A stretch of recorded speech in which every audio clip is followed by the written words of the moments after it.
2 Samuel chapter 2. In the course of time, David inquired of the Lord.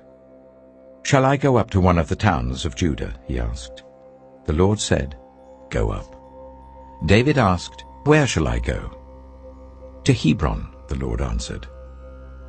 So David went up there with his 2 wives, Ahinoam of Jezreel and Abigail, the widow of Nabal of Carmel.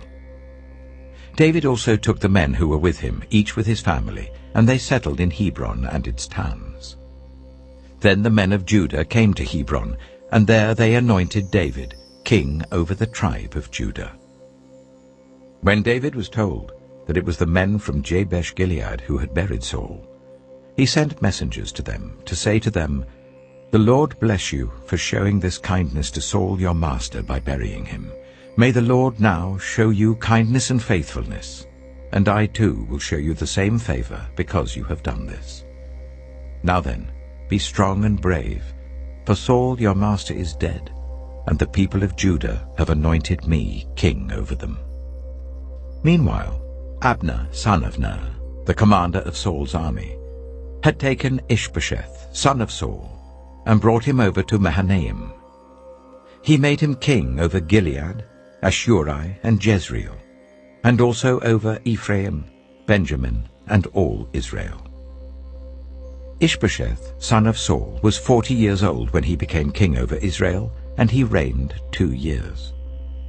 The tribe of Judah, however, remained loyal to David. The length of time David was king in Hebron over Judah was 7 years and 6 months. Abner, son of Ner, together with the men of Ishbosheth, son of Saul, left Mahanaim and went to Gibeon.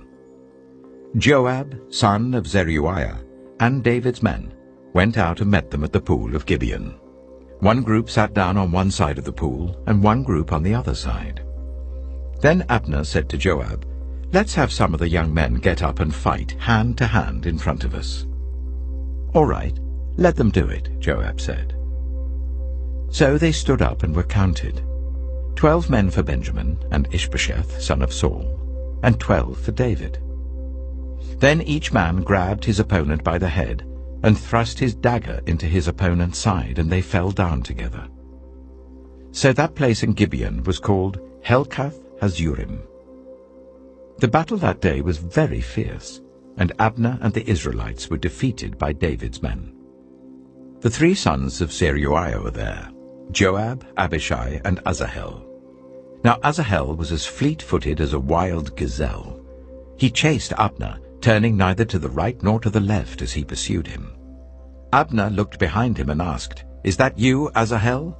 "It is," he answered. Then Abner said to him, "Turn aside to the right or to the left. Take on one of the young men and strip him of his weapons." But Asahel would not stop chasing him. Again Abner warned Asahel, "Stop chasing me. Why should I strike you down?